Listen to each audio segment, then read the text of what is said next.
Vamos a orar.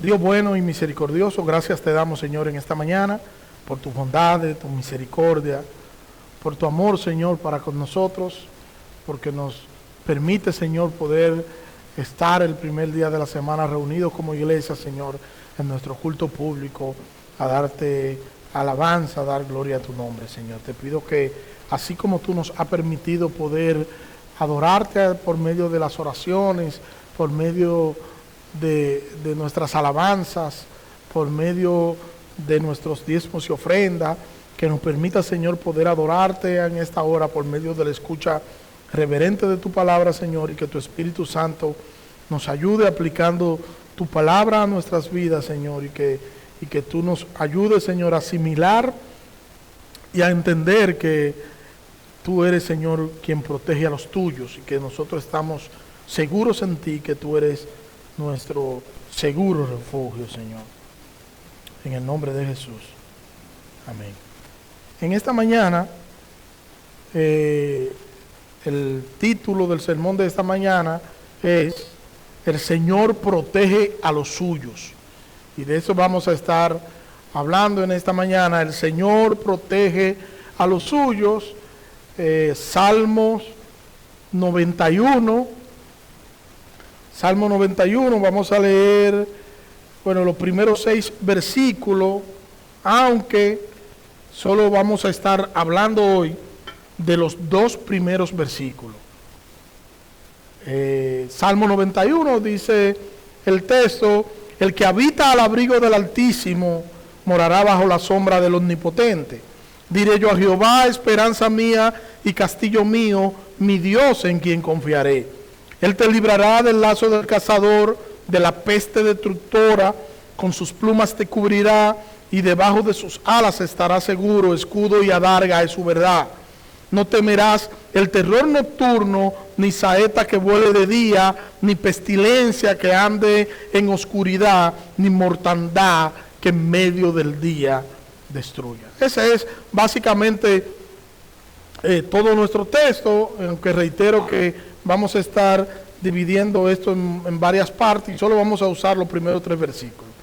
Nosotros nos ha tocado vivir en un mundo lleno de incertidumbre, nos ha tocado vivir en un mundo lleno de preocupaciones. En todo el mundo hay un sinnúmero de crisis, hay crisis económica, no hace tanto pasamos una crisis mundial de salud. Nosotros tenemos que trabajar para nosotros poder cubrir nuestros gastos, porque tenemos situaciones financieras de manera particular. Ahora imagínense que tiene situaciones financieras el que tiene empleo, porque no puede cubrir o cubre mínimamente sus gastos. Pero imagínense el que no tiene empleo, el que tiene una familia que mantener, no tiene un empleo, tiene un alquiler que pagar, tiene una renta que pagar y no tiene no tiene esa seguridad para cumplir todas sus necesidades básicas. Eso genera tensión, eso genera incertidumbre, eso genera estrés, y súmele a eso que también nos enfermamos, y que a veces hay enfermedades en torno a la familia que nos llegan y que se roban la paz de la familia. Hay problemas familiares, hay crisis familiares, hay crisis en torno a todo lo que está a nuestro alrededor, y dicen por ahí que hasta en las mejores familias hay crisis, hay situaciones. Y muchas veces eso termina para la familia en un caos y en un estrés insoportable. Y el estrés del día a día que nos hace o nos debería hacer buscar y depender de nuestro Señor. Pero al final nosotros terminamos refugiándonos en cualquier cosa. Si no en el Señor, nos refugiamos en otra cosa y nos apoyamos en medio de situaciones, en personas, nos refugiamos en trabajo, nos refugiamos en estudio, nos refugiamos en muchas cosas cuando nosotros deberíamos refugiarnos en el Señor. Hay quienes se refugian en su pareja, hay quienes se refugian en sus padres, y no está mal. Hay quienes se refugian en los profesionales de la salud, que tampoco es amar. Hay quienes se refugian en amigos y hay quienes se refugian en los vicios.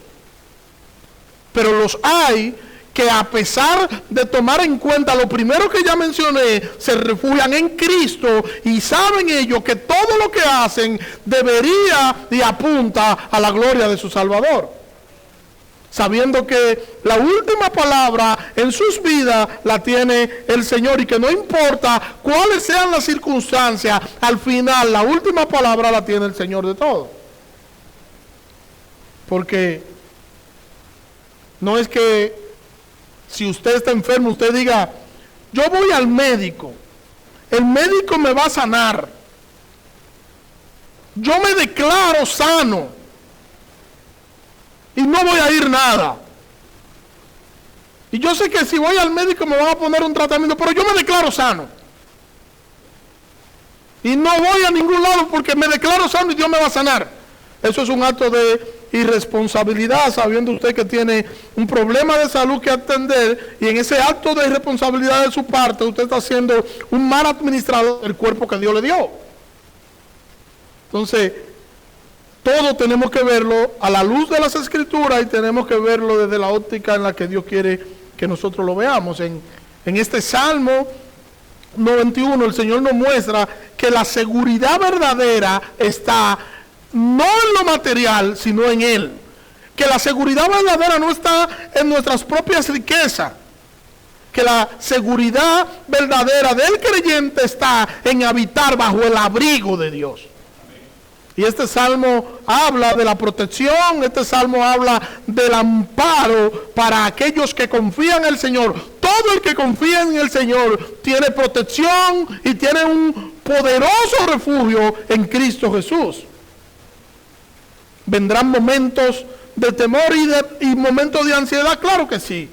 Vendrán momentos de temor y de ansiedad que muchas veces van a robarnos la paz en determinado momento. Tendremos crisis. Y crisis que muchas veces nos van a quitar la tranquilidad y nos van a poner intranquilos y nos van a colocar un afán en muchas veces, en muchas ocasiones insoportable.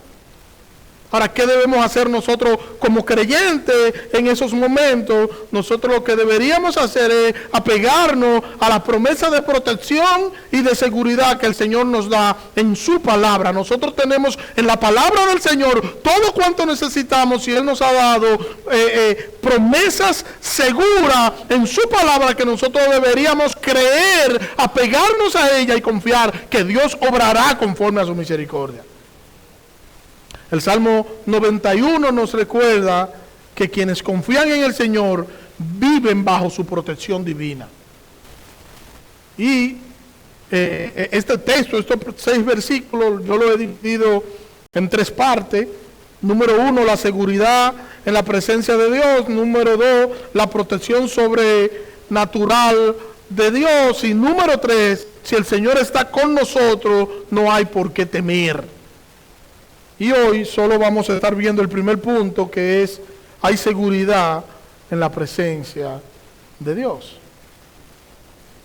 Y dice el texto, quiero refrescarle el texto, que son los 2 primeros versículos: el que habita al abrigo del Altísimo morará bajo la sombra del Omnipotente. Diré yo a Jehová, esperanza mía y castillo mío, mi Dios, en quien confiaré. Yo he escuchado a mucha gente decir que conoce a Dios. Mucha gente que dice con sus labios conocer a Dios, pero en la práctica nosotros podemos ver que no saben quién es Dios. Porque esto no se trata solo de decir que yo conozco a Dios, sino de vivir en comunión con Él. No solo es que yo diga yo conozco a Dios, es que yo viva como que yo conozco a Dios. Y hay mucha gente que habla de Dios, pero en realidad no le conoce. Hay gente que sale a delinquir y le pide a Dios que lo ayude a atracar. Señor, ayúdame, que este atraco me salga bien. Hay otros que dicen, Señor, ayúdame, a que Ricardo se deje engañar de mí. Señor, que no se dé cuenta que yo lo estoy engañando. Y tú lo oyes contando y dices, wow, y mientras yo lo estaba engañando, yo nada más decía por dentro, Dios mío, ayúdame, ayúdame, ayúdame. Y el tipo ni cuenta se dio. Y es como que están diciendo, Dios estaba ahí conmigo para yo hacerle daño a otro, para yo hacerle mal, y me cuidó tanto que me protegió de que el otro no se diera cuenta. Eso es una persona que no conoce a Dios. Es una persona que cree conocer a Dios, pero en realidad no conoce a Dios. Conocer a Dios no es tener intimidad con Él. Conocer a Dios es amarlo. Conocer a Dios es guardar su palabra. Por eso Él dice, el que me ama, guarda mis mandamientos. Nadie ama lo que no conoce. Para amar algo, primero tú tienes que conocerlo. Oiga bien eso. Tú amas lo que tú conoces, tú no amas lo que tú no conoces. Por eso cuando una pareja de novios se casan, ellos se atraen, pero no se aman porque no se conocen. Y a medida en la que se van conociendo, en esa misma medida, entonces ellos se van amando, porque va creciendo esa empatía, va creciendo ese conocimiento, donde yo sé quién eres tú, donde yo sé quién soy yo, y donde nosotros comenzamos a tener una relación más estrecha, y eso va a terminar en algo que se llama amor. Tú no puedes amar a Dios si tú no lo conoces. Para tú poder decir que tú amas a Dios, tú tienes que conocerlo, tú tienes que confesar que Él es tu Salvador, tú tienes que arrepentirte y tú tienes que vivir conforme a su palabra. El que me ama guarda mis mandamientos. El salmista inicia el Salmo en el versículo 1 diciendo el que habita, habitar. Y ese habitar implica permanecer, implica morar, implica descansar en la presencia del Señor. No se trata de un lugar determinado. Como Israel entendía, bueno, a la hora de la oración ellos decían, ¿dónde está el templo? El templo está en esta dirección. Ellos oraban en dirección al templo porque se trataba de un lugar. Aquí no se trata de un lugar porque ahora el Espíritu Santo mora en el creyente. Dios vive dentro de nosotros. No se trata de un lugar, se trata de intimar. Se trata de una relación, no de un lugar. De una relación personal que nos lleva a vivir vidas guiadas y dirigidas por su voluntad. Y que sin importar donde nosotros estemos, nosotros vamos a estar hábitos, vamos a estar disponibles a nosotros hacer su voluntad, porque nosotros sabemos que Dios habita en nosotros y que nosotros somos de Cristo, nosotros le pertenecemos a Él, nosotros somos morada suya. Yo estoy en Dios y Dios habita en mí. Tú estás en Dios, pero Dios habita en ti. Y como yo sé eso, yo sé que Él es mi poderoso refugio y yo sé que yo puedo descansar en Él sin importar cualquier circunstancia, porque Dios tiene control de mi vida y Dios tiene control de mis circunstancias. Yo no debo orar y decir, Señor, toma el control. Ustedes no han escuchado, hermano, orar así. Señor, toma el control, mira tal situación. Dios no tiene que tomar el control. Dios tiene el control, porque Él es Dios. Hermano, Él es Dios, Él tiene el control. Él es el poderoso, el todopoderoso, el creador de los cielos y la tierra, el gran Señor, el gran soberano. Él tiene control de todas las cosas. No es que un día yo voy a orar, o que un día yo voy a estudiar las escrituras, o que cuando yo entienda que las cosas no van como yo creo que deberían ir, entonces yo voy a invocar el nombre del Señor. No. Si usted se da cuenta y usted analiza la historia, cada vez que hay catástrofe o situaciones difíciles, las iglesias se llenan. Yo he dicho muchas veces que el tiempo que la gente más siguió las transmisiones de las iglesias fue en el tiempo de la pandemia. Todo el mundo entraba y todo el mundo quería una oración, todo el mundo quería una palabra, todo el mundo quería algo, porque había una situación y ellos entendían que si se acercaban a Dios, entonces esa situación podía disminuir. Es un trueque, yo me acerco a ti, Dios, y tú me das esto. Y eso no es amar a Dios. Y después que pasan las crisis, entonces como que la palabra de Dios no suena tan dulce. Hay personas que se acercan porque tienen un problema.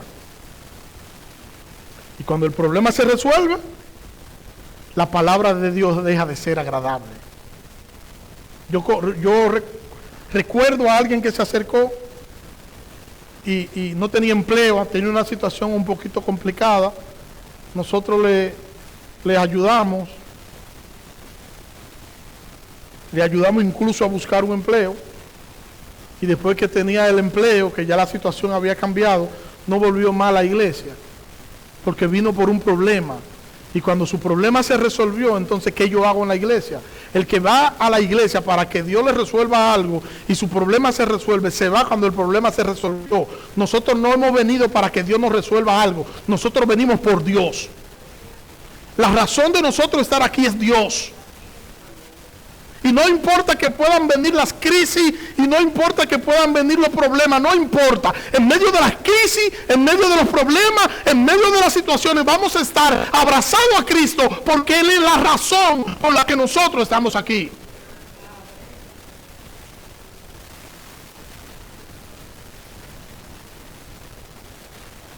Eso es como cuando usted va al peluquero. Yo no sé quiénes van a los peluqueros aquí, los hombres.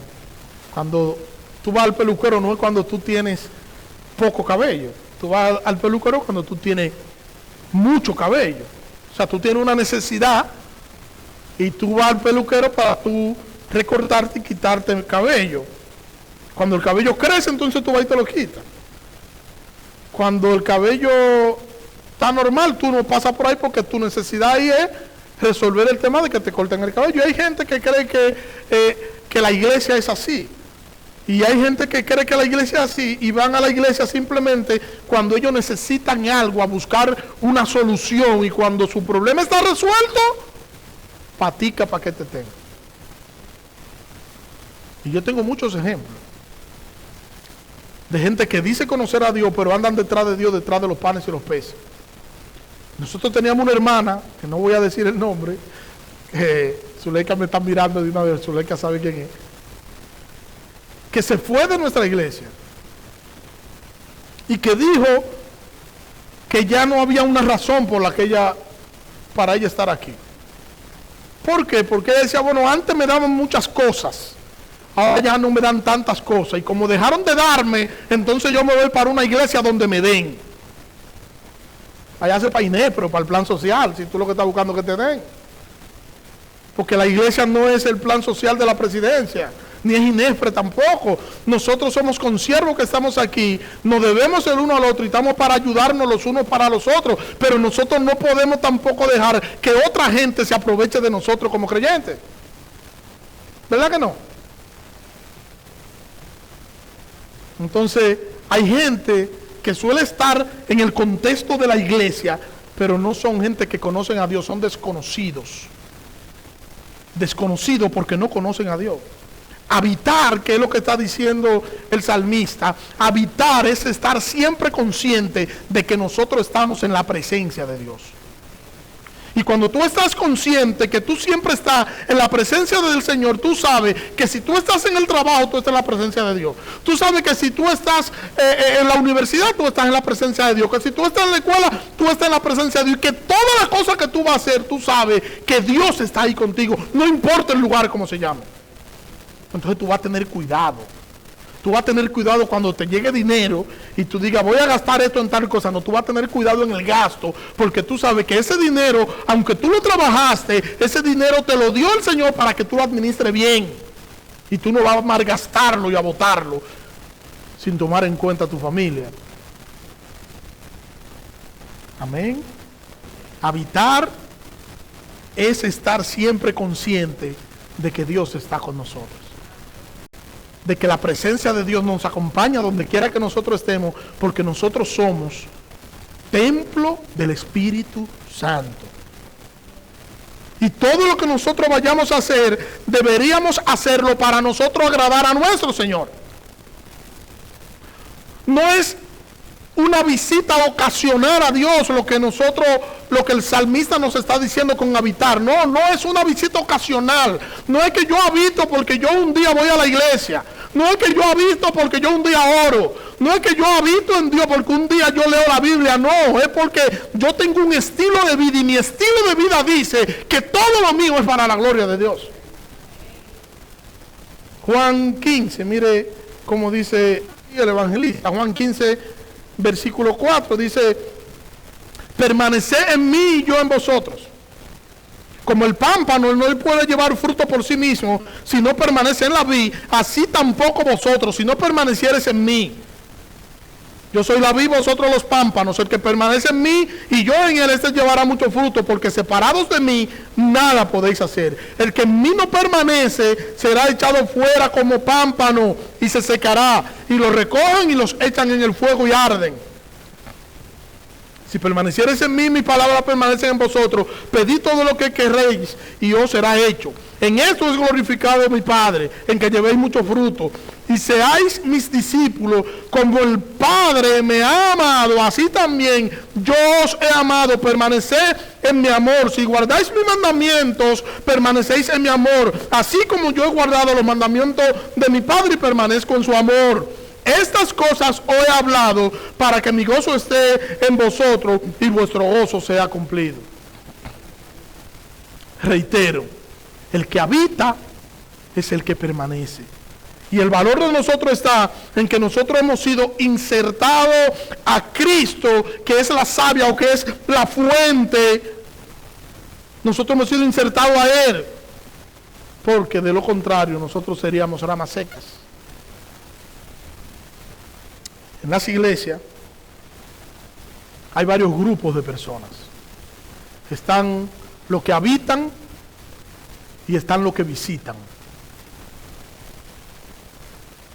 Los que habitan son los que entienden el compromiso que tienen con el Señor. Son los que saben que ellos van a la iglesia y que la iglesia es el cuerpo de Cristo y que el cuerpo universal de Cristo está compuesto por todas las iglesias locales en todas partes del mundo y que ellos están en una iglesia local y que esa iglesia local pertenece al cuerpo de Cristo y tienen un compromiso con la iglesia, porque saben que teniendo un compromiso con la iglesia tienen un compromiso con Cristo. El que no habita sino que visita no tiene ningún tipo de compromiso y no le importa absolutamente nada de la iglesia, porque es lo que es un visitante. Y le duele invertir en la iglesia, porque a él no le interesa eso. Cuando un creyente, usted lo ve que le duele dar sus diezmos a la iglesia, eso es cuestionable. Usted se pregunta, ¿este visita o es la vida? Porque el ser humano invierte su dinero, ¿usted sabe dónde? En las cosas que considera importantes. Yo casi no hablo del tema de dinero, aunque algunos hermanos me han dicho, pastor, usted debería hablar más a menudo de ese tema. Yo no hablo porque esta no es una iglesia de la prosperidad y yo entiendo que cada quien tiene su compromiso y cada quien sabe que tiene que tener un compromiso particular. Ahora, hay hermanos que sí me han dicho, pastor, usted está hablando mucho de dinero. Y cuando yo comienzo a buscar las predicaciones en YouTube, que es donde tenemos todas las predicaciones, y comienzo a buscar y a hurgar y a ver, digo, pero yo tengo siglos que no hablo de eso. ¿Cómo tú me dices que yo hablo de dinero? Yo no hablo de eso. Ahora, yo no debería hablar de eso. Eso está en la Biblia y la Biblia es un todo. Ahora, ¿qué es lo que yo no debo hacer? Yo lo que no debo es abusar del tema. Pero yo tengo que hablarle de todas las escrituras, toda la palabra de Dios. Y toda la palabra de Dios implica todo. Y eso está dentro del todo de la palabra de Dios. El problema es que hay gente que no le gusta que le hablen de eso porque son mezquinos y tacaños y no les gustan aportar a la obra de Dios. Ya, no lo voy a torturar. Dejé ese punto ahí, sigo. Y sigo. El que habita al abrigo del Altísimo morará bajo la sombra del Omnipotente. La palabra abrigo que usa el salmista aquí transmite la idea de protección, de seguridad, de refugio en la presencia del Señor. Abrigo, nosotros podemos decir que se refiere a un lugar de amparo o a un lugar de resguardo. Y esto representa lo que es la cercanía con Dios, donde yo encuentro descanso, donde yo encuentro protección contra cualquier situación y contra cualquier peligro, contra cualquier angustia y contra cualquier adversidad. Esto sugiere que yo confío en Dios, que yo pertenezco a Dios y que yo habito en su presencia. Y esto me da la idea de vivir bajo su cuidado y vivir de manera constante bajo la protección divina. Su abrigo nos brinda refugio y seguridad.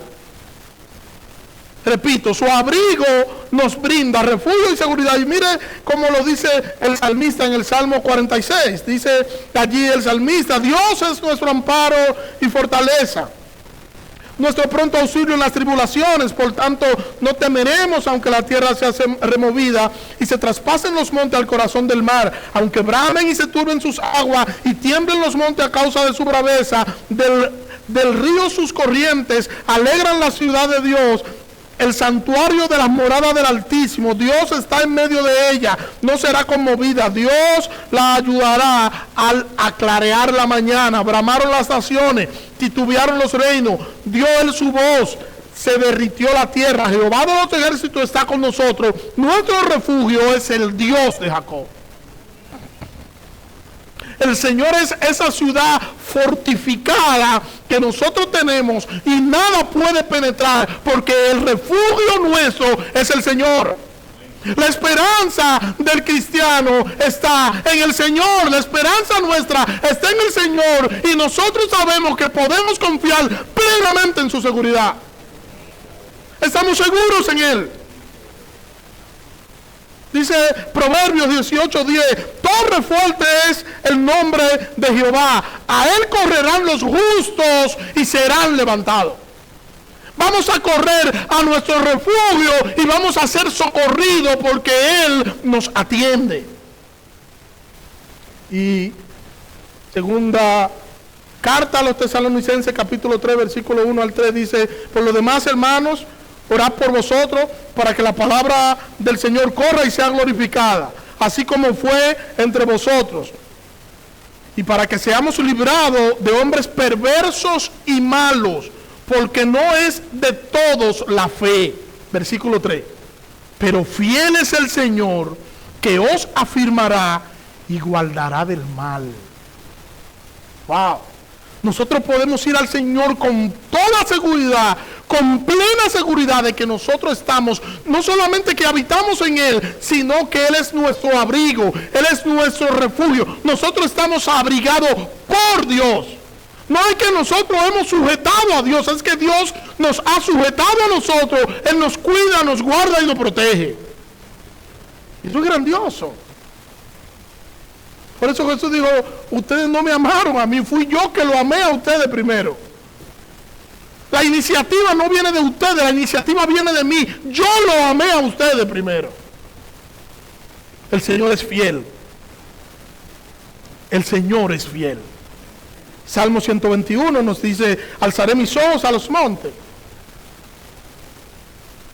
Alzaré mis ojos a los montes. Y cuando tú lees esto, tú dices: bueno, para nosotros quizás no tiene tanto, a menos que nos lo expliquen, porque cuando había una guerra en una llanura, se hacía cierta estrategia, y era que se mandaba una parte adelante para que vaya a combatir, y cuando el ejército enemigo entendía que todos estaban ahí, entonces los demás se escondían detrás de la llanura, detrás de la altura, detrás de la montaña, se escondían allí, y cuando la guerra entonces estaba en su furor, estaba en su mayor nivel, en su mayor fuerza, entonces la otra parte del ejército bajaba, y así entre todos eliminaban al enemigo por completo. Y cuando ellos estaban desfalleciendo, los soldados solían mirar para la montaña para ver si ya el otro ejército se iba a integrar. Y ellos miraban y miraban a ver si el otro ejército se integraban. Por eso dice el salmista: alzaré mis ojos a los montes. Pero ¿a quién tú quieres ver, David? ¿Tú quieres ver al ejército de Israel? No, yo voy a alzar mis ojos a los montes, porque mi socorro viene de Jehová, que hizo los cielos y la tierra. ¿De dónde vendrá mi socorro? Mi socorro viene de Jehová, que hizo los cielos y la tierra. No dará tu pieza al resbaladero, ni se dormirá el que te guarda. He aquí no se adormecerá ni dormirá el que guarda a Israel. Jehová es tu guardador, Jehová es tu sombra a tu mano derecha. El sol no te fatigará de día, ni la luna de noche. Jehová te guardará de todo mal, Él guardará tu alma. Jehová guardará tu salida y tu entrada, desde ahora y para siempre. ¿Cuándo que Él lo va a hacer? Dice el salmista: desde ahora y para siempre. Nosotros podemos estar confiados de que estamos en la presencia del Señor, que nosotros habitamos en Él y que nosotros estamos seguros y abrigados con su presencia, y nada ni nadie nos puede dañar a menos que su voluntad diga lo contrario. Si yo habito en el Señor, entonces yo estoy cuidado por Él. Yo debo confiar en el Señor y yo debo esperar siempre en su providencia. En tiempos difíciles nosotros debemos saber que nosotros habitamos en la presencia del Señor.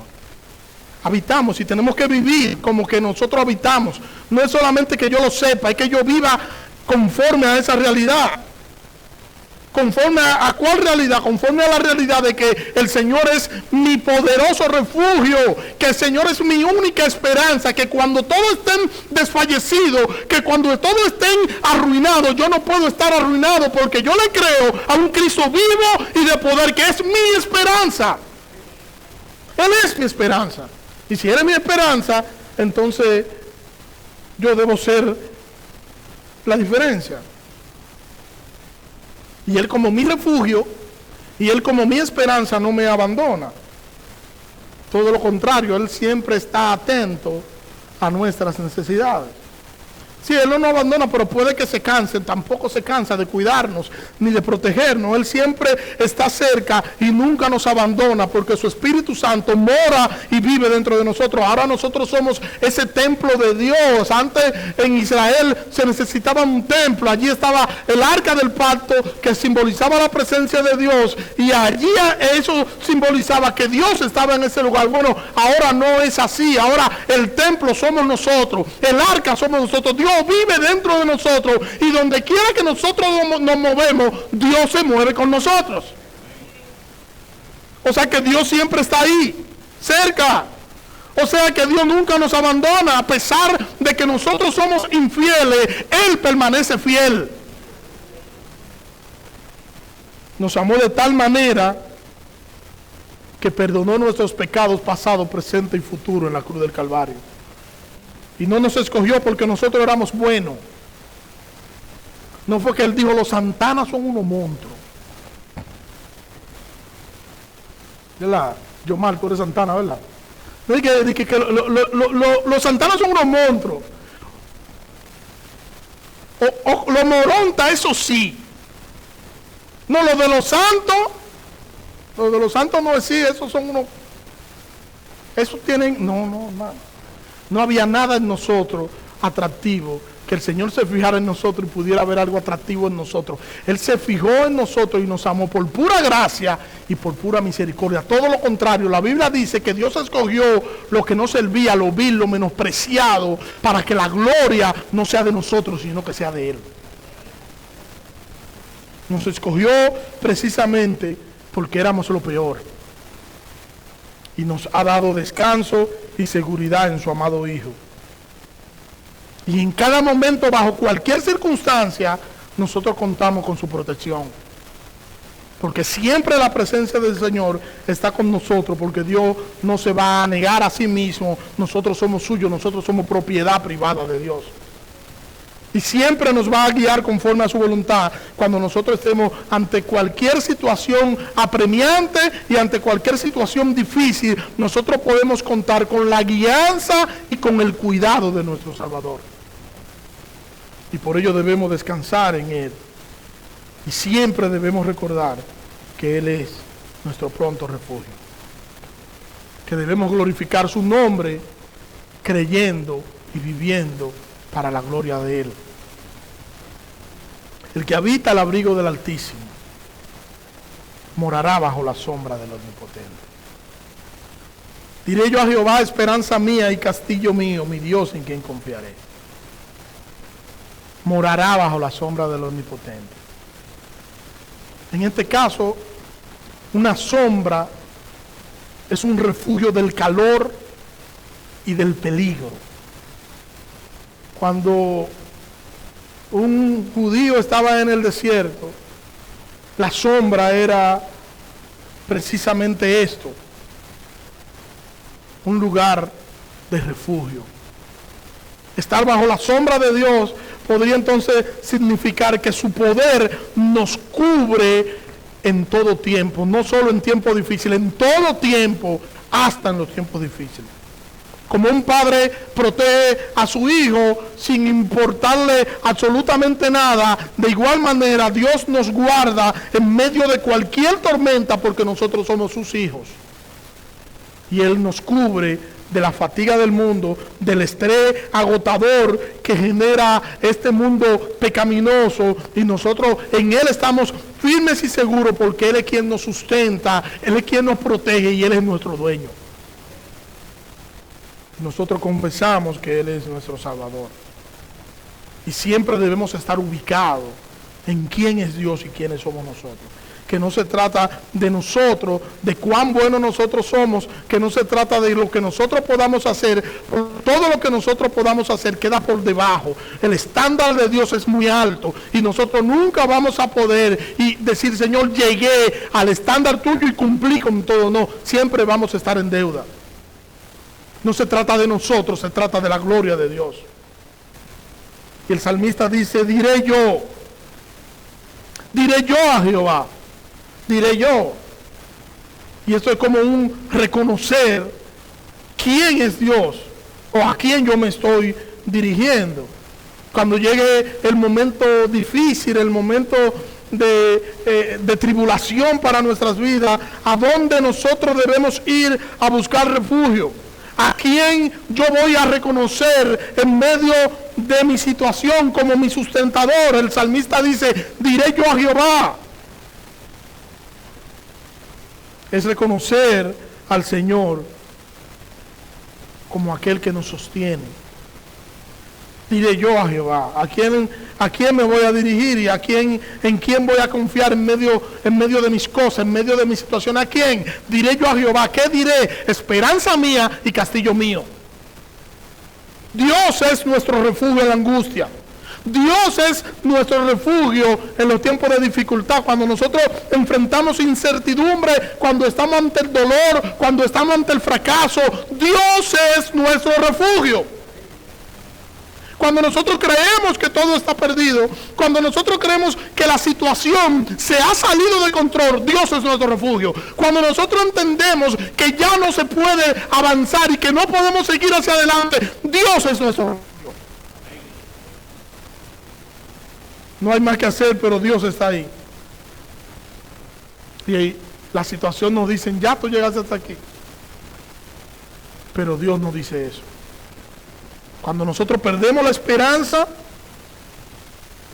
en que las cosas mejoren, cuando nosotros perdemos la esperanza en que la situación va a cambiar y sentimos esa depresión fruto de la situación porque las cosas no han salido como nosotros creíamos en ese momento, la esperanza en el Señor es la única luz que nos dirige en medio de la oscuridad. Es el motor que nos impulsa a nosotros poder seguir hacia adelante a pesar de los obstáculos. Esperanza en Cristo, como dice el autor de los Hebreos, puesto los ojos en Jesús, el autor y consumador de nuestra fe.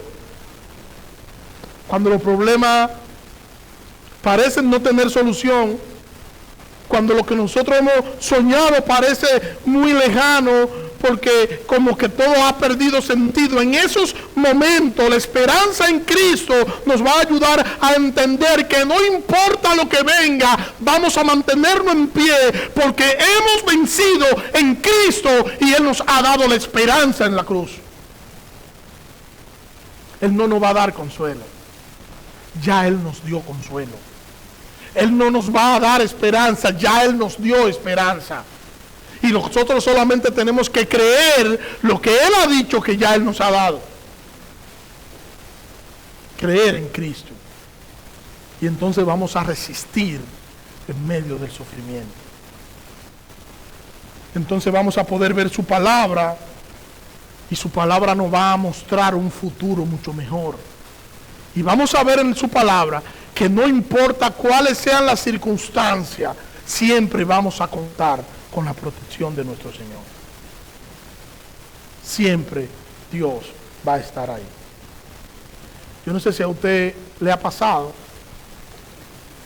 que en situaciones difíciles, muy difíciles, quizá la situación más difícil que usted ha podido vivir, usted se da cuenta que nadie está ahí.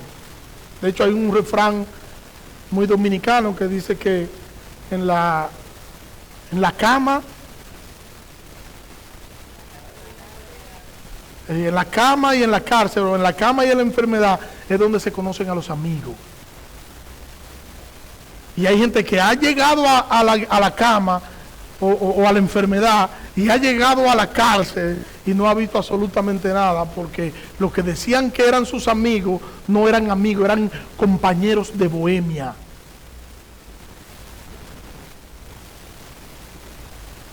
Con el Señor nosotros no sufrimos de eso, porque sin importar cuál sea la circunstancia, el Señor siempre está ahí. El Señor siempre nos acompaña. El Señor siempre nos guía. El Señor siempre nos protege. El Señor siempre nos sustenta. Y yo recuerdo una vez, en una situación muy difícil que yo tuve,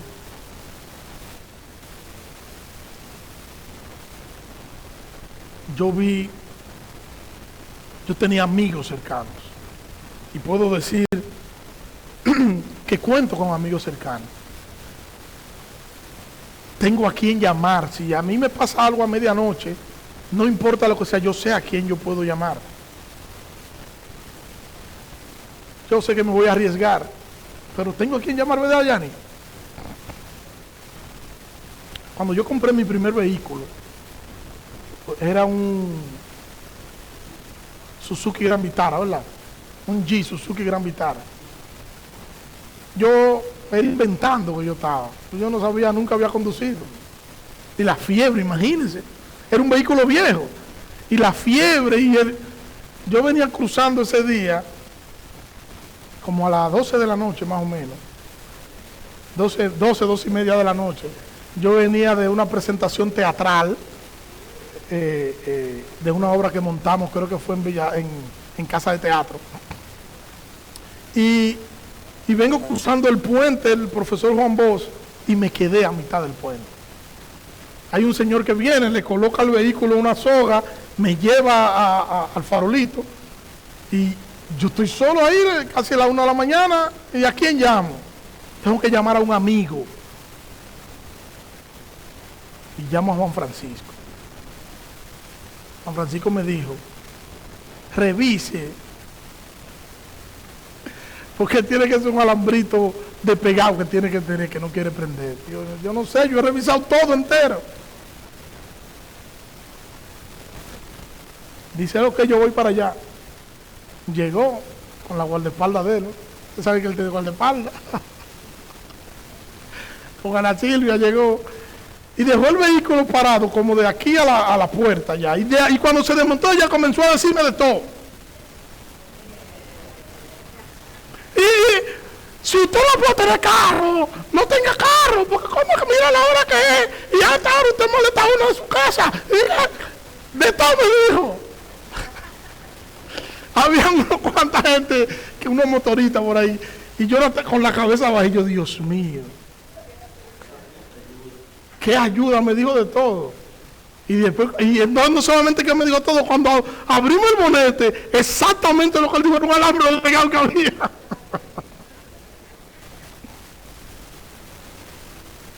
Pero a pesar de todo lo que él me dijo, yo podía llamarlo. Y yo sabía, no solamente que yo podía llamarlo, que si al otro día me quedaba también lo podía llamar. Y él iba a pelear, pero él iba a ir. Él me iba a decir lo que sea que él me iba a decir, pero él iba a ir a socorrerme. Bueno, guardando la distancia, yo puedo llamar al Señor cuantas veces sea necesario, sin importar lo que me pueda pasar. Y el Señor siempre está presto para socorrerme. Siempre, no importa lo que yo haya hecho, no importa cómo yo esté, no importa por la situación que yo esté atravesando, no importa en la situación emocional en la que yo me encuentre, el Señor es mi poderoso refugio. Y siempre me va a atender. Y no me va a decir, no, espérate, porque yo te dije que amarrara, porque era un alambrito. No. Él siempre me va a socorrer y siempre va a estar ahí. Nosotros contamos con un poderoso Salvador, que es nuestro poderoso refugio. Él nos guía y Él nos sostiene. Y Él nos dice en el libro de Romanos que a los que le aman, todas las cosas le ayudan a bien. Todas las cosas. El problema es que nosotros entendemos como bien. ¿Cuál es el bien que yo entiendo? Yo entiendo como bien que las cosas pasen como yo entienda. Un vehículo del año, un apartamento de lujo, una cuenta responsable en el banco, que cuando vayan a cerrar la puerta de la nevera de mi casa, tenga que ser entre tres empujándola, porque no puede cerrar. Empujándola así. Y haya que poner un alambrito porque la puerta se dispara sola. No, Dios está conmigo. ¿Verdad que sí? Ahí decimos, wow, Dios está conmigo. Pero cuando tú no tienes zapatos que ponerte, tienes un solo pantalón que le dicen el asesino porque mata toda la camisa con ese pantalón. Cuando los niños están llorando en la casa y tú no sabes qué tú le vas a dar de comida. Cuando en el trabajo, en medio de todo eso, te dicen, mira, por reducción vamos a tener que prescindir de ti. Y cuando sales del trabajo que te vas para tu casa, en el medio se te daña el vehículo. Dios te está bendiciendo. Tú dices, no, Dios no me está bendiciendo. Tú dices, el Señor reprenda al diablo. ¿Pero qué es lo que está pasando? Porque nosotros entendemos bendición solamente que la cosa nos convenga. Y la Biblia dice que a los que aman a Dios, todas las cosas le ayudan a bien. Porque es posible que tú veas esa situación, pero esa situación sea un trampolín para que entonces te vaya mucho mejor. Y esa situación se va a convertir en un desierto donde tú vas a aprender mucho más que cuando tú tienes abundancia.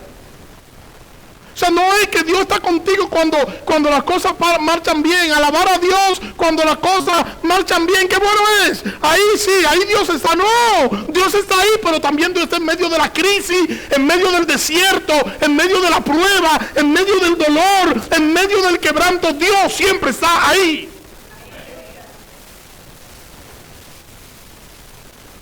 Y es bueno que nosotros lo recordemos, porque nosotros a veces nos dejamos llevar de lo que el mundo dice. Y el mundo le ha dicho a la iglesia,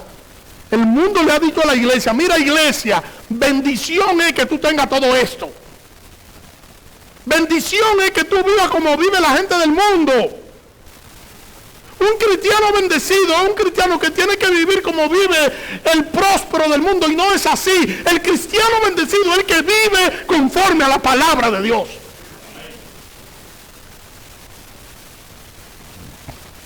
Porque Él nos guía y nos sostiene. Y nos ama. Nosotros estamos protegidos y estamos seguros en los brazos de nuestro Salvador. Tener esperanza no significa que nosotros ignoramos la realidad. Eso tampoco es así. No es de que obvia todo eso y cree. No. No significa, confiar significa que a pesar de que yo sé lo mal que está la cosa, yo creo que Dios puede obrar y que Él va a hacer un milagro.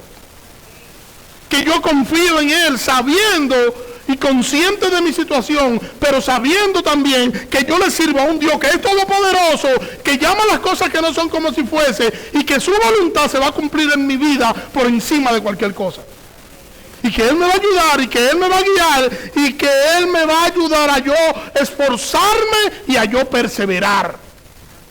Él me va a ayudar. Y entonces vamos a contemplar al Señor cuando nosotros podamos ver a Dios, no solo cuando las cosas cambian, cuando nosotros podamos ver a Dios incluso cuando las cosas no cambian. Cuando yo esté en una situación difícil y no cambio nada, yo puedo ver a Dios ahí, y también puedo ver a Dios cuando cambia. El asunto está en que yo pueda entender cuál es la voluntad de Dios en medio de cualquier situación en la que yo esté. Y eso entonces nos va a dar esperanza, porque ya no estamos mirando el dolor, estamos mirando a Cristo en medio del dolor. ¿Recuerdan a Pablo? Pablo dijo que él conocía a un hombre en Cristo, describiendo una experiencia personal de él, que hacía 14 años, y etcétera, etcétera, etcétera. Dice, en tal hombre me gloriaré más bien en mis debilidades, y etcétera, etcétera, etcétera. Y dice, y me fue dado un aguijón, un mensajero de Satanás que me abofetee, que me humille. Y yo le he rogado al Señor y le he dicho, Señor, yo soy tu apóstol, quítame esto de mí. El Señor me dijo, sí, porque tú eres mi apóstol preferido, tú eres el gran apóstol de los gentiles, el apóstol Pablo, te quito eso. ¿Fue así? No. 3 veces le he dicho al Señor que quite esto de mí. El Señor me ha dicho, bástate mi gracia, porque mi poder se perfecciona en medio de tu debilidad. Entonces el Señor le dijo a Pablo, yo no te lo voy a quitar, yo te voy a dar la fuerza para que tú puedas vivir con ese problema. Y vio el apóstol Pablo a Cristo en medio de su dolor, lo vio. Y él sabía que la voluntad de Dios es que él pueda vivir con eso.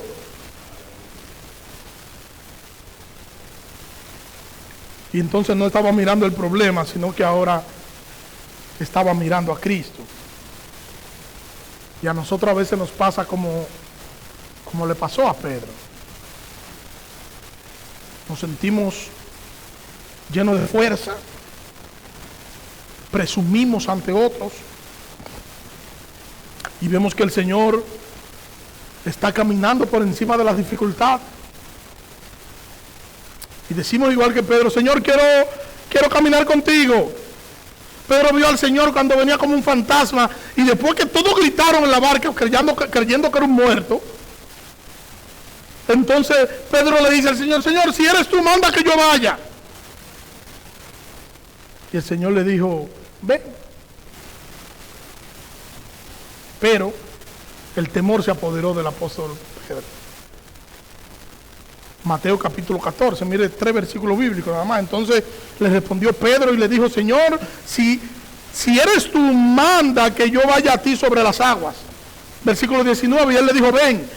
Y descendiendo Pedro de la barca, andaba sobre las aguas para ir a Jesús. Versículo 30, pero al ver el fuerte viento, tuvo miedo y comenzó a hundirse. Dio voces diciendo, Señor, sálvame. Todo iba bien. Todo iba bien. Hasta que él comenzó a prestarle atención a los vientos. Todo iba bien hasta que él se comenzó a mirar el problema. Y entonces se llenó de miedo. Y al llenarse de miedo, perdió la fe y comenzó a hundirse. Y yo le pregunto a ustedes, siendo honestos, ¿no nos pasa eso a nosotros? ¿No nos pasa que estamos confiando en el Señor que decimos creer plenamente en que el Señor va a hacer algo y de repente algo como que no sale como nosotros creíamos y comenzamos entonces a razonar las crisis y creemos entonces que no vamos a poder salir de esto y comenzamos a buscar ayuda externa y comenzamos a decir, ahora sí, ahora mira lo que me está pasando, y comenzamos a quejarnos y a quejarnos y a quejarnos y comenzamos a hundirnos y a hundirnos y a hundirnos en medio del problema. ¿No nos pasa eso a nosotros? No sentimos nosotros depresión y dolor, y muchas veces no encontramos consuelo ni siquiera en la palabra de Dios. Nos pasa.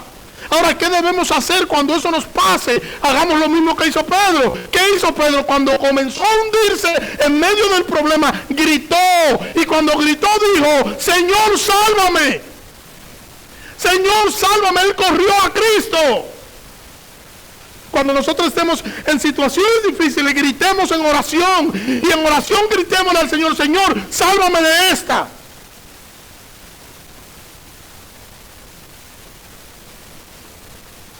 Dios mío, mi Dios, dice el salmista, ¿en quién confiaré? El salmista está diciendo, ¿en quién él va a confiar? ¿En quién él va a confiar? En su Dios. Dice, mi Dios en quien confiaré, no en la circunstancia. Él no dice que va a confiar en la destreza que él tiene de enfrentar las situaciones de la vida, no, él va a confiar en Dios. En tiempo de crisis, nuestra palabra deben ser palabras de fe, no palabras de temor, y deben ser palabras dirigidas a nuestro Salvador, sabiendo que Él es nuestro refugio y solo Él nos puede ayudar. Sabiendo que nosotros estamos en el Señor y que tenemos un Dios fuerte y poderoso, que tenemos a un Dios que nos guarda, que tenemos a un Dios que nos sostiene, que tenemos a un Dios que nos guía. Recuerdan a Josué capítulo 1, versículo 9, dice, mira que te mando que te esfuerces y seas valiente, no temas ni desmayes, porque Jehová tu Dios estará contigo a donde quiera que vaya. No temas, no desmayes, Dios va a estar contigo donde quiera que tú vayas. Dice el Salmo 23, Jehová es mi pastor, nada me faltará, en lugares de delicado pasto me hará descansar, junto a agua de reposo me pastoreará, confortará mi alma, me guiará por senda de justicia por amor de su nombre. Aunque ande en valle de sombra de muerte, no temeré mal alguno, porque tú estarás conmigo, tu vara y tu callado me infundirán aliento, adereza mesa delante de mí en presencia de mis angustiadores. Wow. Unge mi cabeza con aceite, mi copa está rebosando. Ciertamente el bien y la misericordia me seguirán todos los días de mi vida, y en la casa de Jehová moraré por largos días. Eso es confianza y eso es creer a Dios. Y primera de Pedro capítulo 5 versículo 7 dice, echad toda vuestra ansiedad sobre Él, porque Él tiene cuidado de vosotros. Hermano, el Señor tiene cuidado de nosotros. Y cuando nosotros estemos en situaciones complejas o difíciles para nosotros, vayamos en oración al Señor a presentar nuestra situación. Isaías 40 dice, el versículo 28, ¿no has sabido, no has oído que el Dios eterno es Jehová, el cual creó los cielos y la tierra? No desfallece ni se fatiga con cansancio, y su entendimiento no hay quien lo alcance. Él da esfuerzo al cansado y multiplica la fuerza al que no tiene ninguna. Los muchachos se fatigan y se cansan, los jóvenes flaquean y caen, pero los que esperan en Jehová tendrán más fuerza, levantarán las alas como las águilas, correrán y no se cansarán, caminarán y no se fatigarán. Los que esperan en Jehová. Esperemos en el Señor, y esperemos en el Señor sin importar la situación, sin importar lo que podamos estar pasando. Nosotros vivimos en un mundo pecaminoso, el pecado nos golpea, las crisis nos golpean, las situaciones adversas nos golpean, pero en medio de cualquier situación que nosotros podamos estar atravesando, siempre recordemos que nuestro refugio se llama Jesucristo, y que Él es el mejor refugio, y Él nos sostiene, nos cuida y nos guarda. Que el Señor nos ayude a que podamos meditar en eso, a que podamos reflexionar en eso, y a que podamos vivir conforme a eso. Señor, gracias. Gracias por tu palabra, Señor. Ayúdanos, Señor, a nosotros poder entender tus cuidados para con nosotros. A nosotros poder entender cuán grande y majestuoso tú eres, Señor. A que nosotros podamos entender, Señor, que dependemos de ti. Y si dependemos de ti, nosotros estamos seguros porque tú eres nuestro protector. Ayúdanos a meditar en estas palabras, Señor. A rumiarla en todo el transcurso de la semana. Y que tu Espíritu Santo nos ayude, Señor, a que nosotros en la medida que la vayamos meditando, la vayamos aplicando y podamos vivir conforme a estas verdades. En el nombre de Jesús, Señor. Amén. Dios le bendiga.